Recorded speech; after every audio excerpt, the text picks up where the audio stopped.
laporan Riko, wartawan Sumsel Update, mengenai maraknya yang sering bermunculan harimau. Pak, sudah lama berkebun di sini, Pak?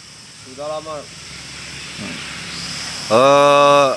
Kan Bapak sudah dengar masalah permasalahan petani dan perkebun kopi ini tentang teror harimau, Pak. Itu tanggapannya gimana, Pak? Sangat meresahkan masyarakat ini, Pak.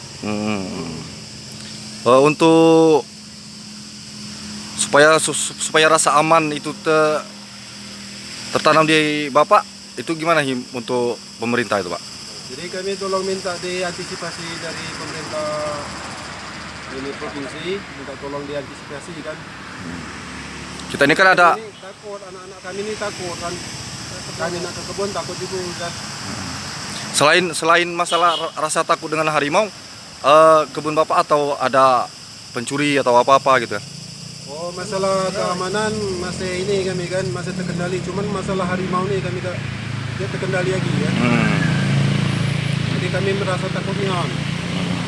Kami tidak berani nak ke kebun tu, tidak berani kami kan. Sedangkan kami ke kebun tu mata pencarian kami. Jadi buat pemerintah itu, Jadi buat pemerintah kami tolong kami ini kan, minta tolongnya kami diantisipasi. Kalau mana caranya kami ini nak ditolong dia kan, siap.